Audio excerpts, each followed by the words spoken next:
Ô André, nos últimos dias você tem trazido essa informação. Como é que está o andamento do projeto que pode legalizar cassinos, bingos e até o jogo do bicho aqui no Brasil? Alguma novidade? A única novidade até o momento, Tiago, é a mesma dessa questão anterior que a gente trouxe agora há pouco. O presidente do Senado, Davi Alcolumbre, adiou também a votação sobre cassinos e jogos de azar em geral por conta do baixo número de senadores presentes no plenário nesse momento. No momento do anúncio da decisão do adiamento da matéria, estavam presentes 56 senadores, do total de 81. Além do chamado baixo quórum, Alcolumbre justificou que a medida divide opiniões dos parlamentares e que já contava com pedidos de adiamento anteriores. O presidente do Senado não divulgou uma data para a votação, mas deixou claro a necessidade da presença de mais senadores para que haja, então, essa deliberação. É um projeto que há aqueles que defendem e os argumentos daqueles que defendem também têm a sua importância. E há muitos senadores, como Vossa Excelência, que há algum tempo, por que não dizer pela vida toda, trabalha contrariamente à votação deste projeto de lei. O projeto de lei que autoriza o funcionamento de cassinos e bingos no Brasil já foi aprovado na Câmara dos Deputados e na Comissão de Constituição e Justiça.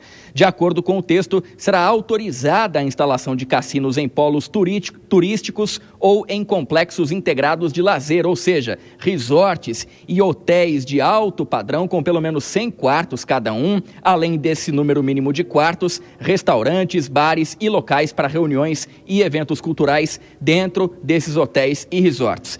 Também poderão ser instalados cassinos em embarcações marítimas, apesar de elas já existirem. A gente sabe como funciona na prática. Os navios aguardam sair aqui da costa brasileira para abrirem os cassinos e também será possível a abertura de cassinos em navios fluviais com pelo menos 50 quartos. O jogo de bingo vai poder ser explorado de forma permanente em locais específicos, tanto na modalidade de cartela como nas modalidades eletrônica e de videobingo. E em relação ao jogo do bicho, em cada estado e no Distrito Federal, poderá ser credenciada uma pessoa jurídica para explorar a modalidade a cada 700 mil habitantes. Em Roraima, que é o único estado com população abaixo desse limite, será permitida a instalação de uma operadora do jogo do bicho. Tudo isso ainda não tem previsão para ser votado aqui no Senado. Tiago.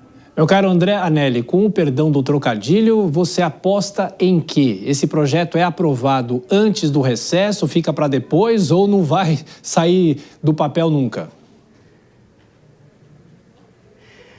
Veja, Tiago, eu aposto que esse projeto vai sair do papel sim, porque ele se encontra aqui em um momento em que o governo federal busca formas de arrecadação para cumprir o arcabouço fiscal que prevê nesse ano déficit zero nas contas públicas, ainda que tenha aquele percentual de 0,25% de limite, que permite um déficit de 31 bilhões de reais, mas o governo federal tem buscado de todas as formas alternativas para aumentar a arrecadação. O Congresso Nacional não tem auxiliado, a exemplo da derrubada do decreto que previa o aumento das alíquotas do IOF, o Imposto sobre Operações Financeiras. Então, esse projeto acaba sendo, sim, uma alternativa para o governo para aumentar a arrecadação com impostos sobre os cassinos, bingos, jogos do bicho e etc. Tiago.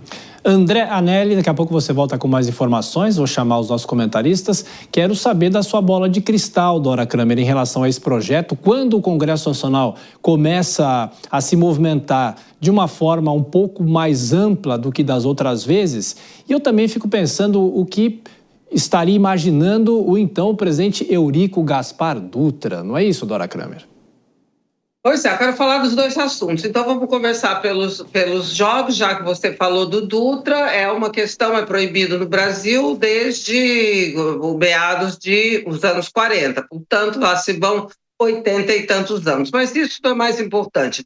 O que eu tenho, pode ser, o André trouxe a informação, está lá no Senado, quando está maduro dessa maneira, pode ser que passe. Agora, eu tenho dificuldade de entender, de compreender ou de aceitar que o Brasil vai deslanchar, vai realmente investir no desenvolvimento com jogo, tá certo? E não com investimento pesado em educação, em aumento de produtividade, e é o jogo que vai fazer o efeito colateral. A gente não está vendo aí num universo menor o que está acontecendo com as bets. Bom, enfim, eu acho que essa não é uma aposta, você pode ter uma questão da arrecadação, mas você pode criar outros problemas e o conserto talvez esteja errado. E aí vou puxar o assunto da responsabilidade fiscal. Ora, meu Deus, a lei de responsabilidade fiscal foi criada lá nos anos 90 do governo Fernando Henrique como o marco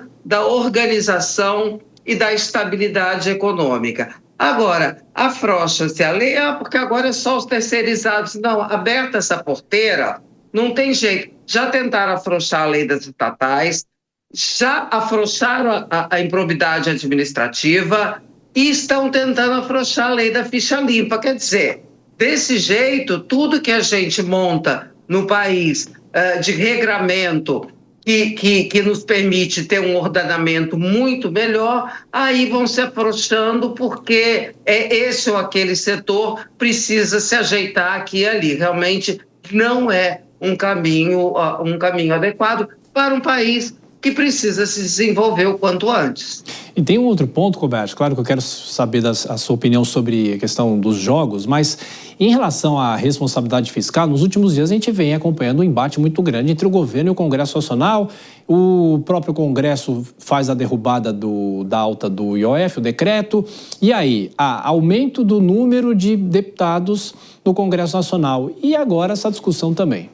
Em relação a essa flexibilização, a mitigação da lei da responsabilidade fiscal, está claro, Thiago, que isso é para facilitar, abrir um pouquinho mais a porteira das possibilidades de corrupção, das possibilidades de ineficiência, inclusive, sobretudo na administração pública. Não é crível que se você flexibiliza, tira da competência, das sanções e de tudo que prevê a lei da responsabilidade fiscal, tudo aquilo que pode ser terceirizado, por exemplo, está claro que isso vai ser um caminho propício, um terreno fértil para quem tem ideias negativas para colocar em prática. Lembrando que há alguns anos atrás, há cerca de 6, 7 anos, se não me engano, o Supremo Tribunal Federal ampliou a possibilidade de terceirização também para muitas outras atividades que não só aquelas, as atividades fins, ou seja, caminho aberto para ineficiência e, em alguns casos, corrupção também. Em relação à legalização dos jogos, a gente sabe que, por exemplo, a bancada evangélica resiste há muitos anos isso. Há uma guerra no Congresso Nacional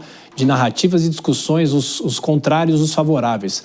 Mas o presidente do Senado, Davi Alcolumbre, percebeu que, por enquanto, não tem o apoio da maioria. Então, talvez por isso ele tenha feito o adiamento, mas num médio prazo, talvez, como o André falou, a sensibilidade dele como repórter lá em Brasília, que isso vai ser aprovado. Olha, Thiago, aí a gente vai ver a queda de braço entre o que é ideológico e o que é lobby, porque é um lobby muito grande para que esse projeto seja aprovado no Congresso Nacional. Por outro lado, a bancada evangélica, que é comprometida com qualquer projeto, com vetar qualquer projeto que seja a favor de novos vícios, como, por exemplo, o vício de jogos que cresceu muito nos últimos anos aqui no Brasil, tem também esse compromisso com a sua base, de evitar que projetos como esses passam. Então é uma prova real aí desses que integram talvez a maior bancada, se não a maior, uma das maiores bancadas do Congresso Nacional, que é a bancada evangélica, que não conta só com evangélicos. Isso é importante lembrar. A gente tem mais de 200 parlamentares que integram essa frente e que, portanto, explicam um pouco da dificuldade de uma aprovação, apesar de muito esforço, não só do presidente do Senado, mas como também de muitos lobistas em Brasília.